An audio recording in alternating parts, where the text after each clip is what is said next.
What if Cleopatra had fully embraced Roman culture? This fascinating exercise in speculation leads us to imagine the Queen of Egypt not only allying with Rome, but also adopting its customs, system of government, and values. Such a radical shift could have redefined her reign, altered the Roman perception of her figure, and perhaps even changed the fate of both civilizations. Today in history, we explore how Cleopatra's adoption of Roman culture could have altered history forever. Welcome to Histri, your source for alternate history entertainment, the exploration of likely events from the past and their effects on the world. Please like, subscribe, and turn on notifications. In fact, if we pay close attention to history, Cleopatra had already taken some fundamental steps toward Roman culture.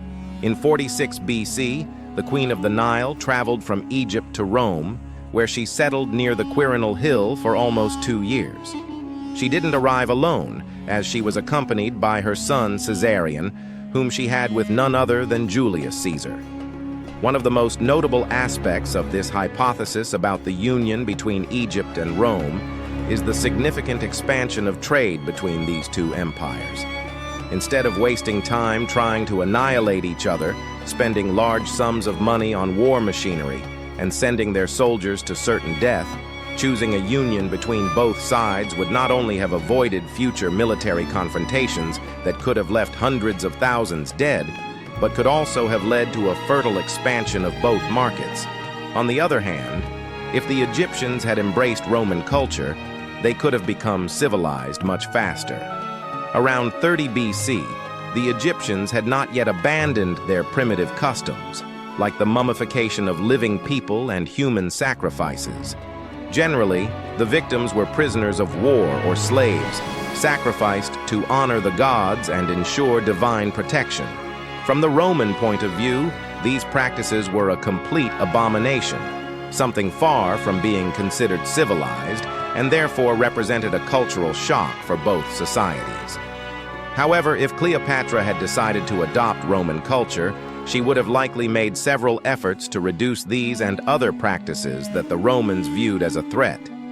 In history, there are instances where cultures completely abandoned the practice of human sacrifice.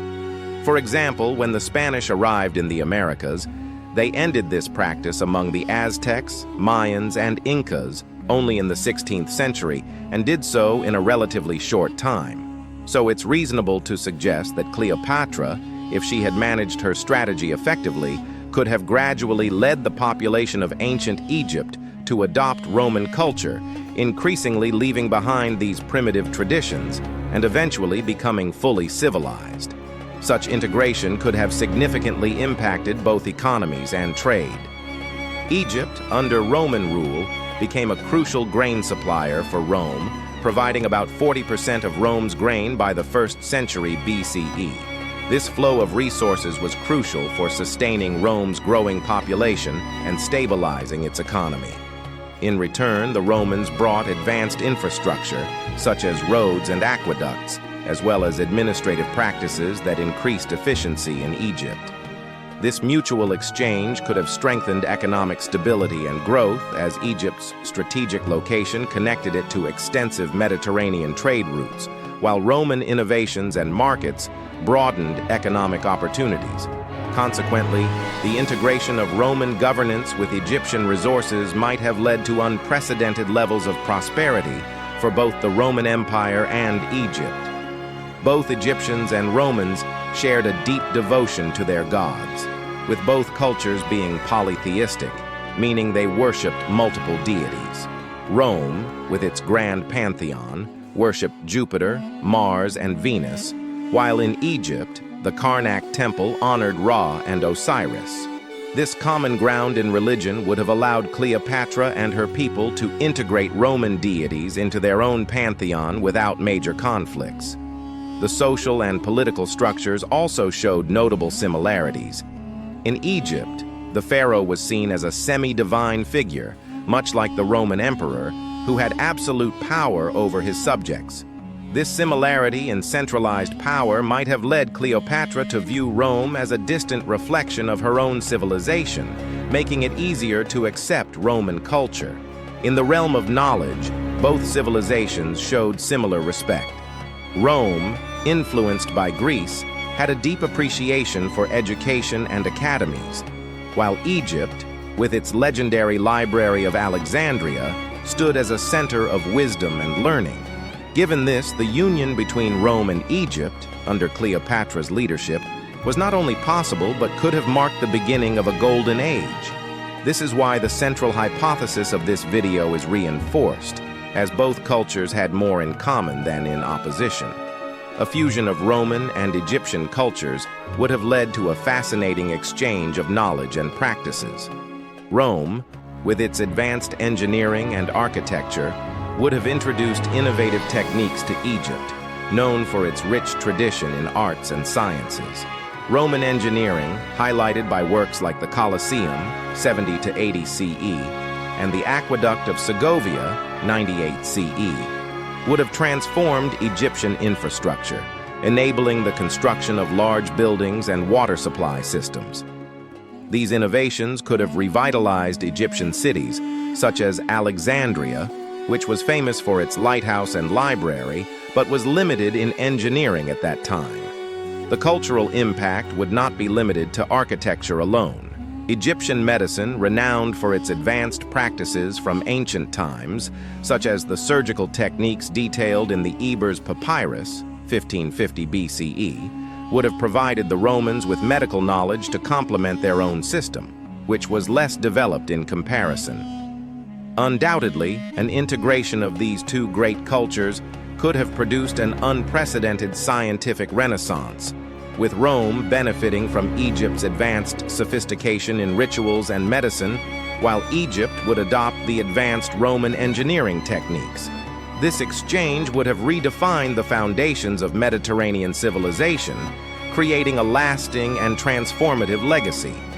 Despite presenting all these facts and following the hypothesis of a union between both civilizations, it's difficult to imagine how these two radically different societies could have merged.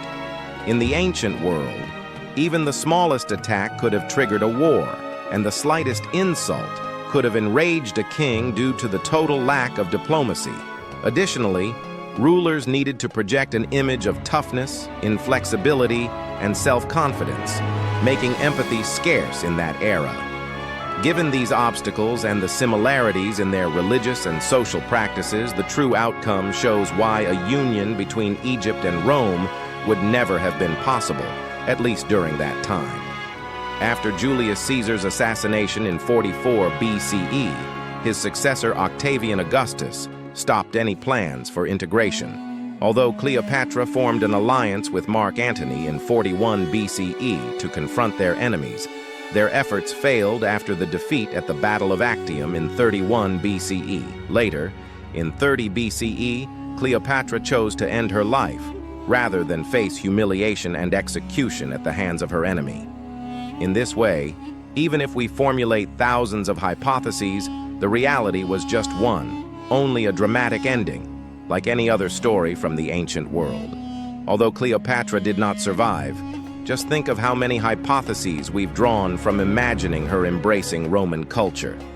Ancient events could have been vastly different if this had happened, and it might have even changed our present, as the merging of two such advanced cultures could have propelled technology to unprecedented heights. But we've discussed enough.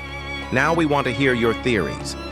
What do you think would have happened if Cleopatra had embraced Roman culture? Leave your theory in the comments below, and don't forget to subscribe so you won't miss any of the videos we'll be releasing in the coming weeks. Thank you for watching. Let us know your thoughts, questions, or ideas for future videos in the comments. Remember to like, subscribe, and turn on notifications for new content from Histri, your ultimate source for alternate history entertainment.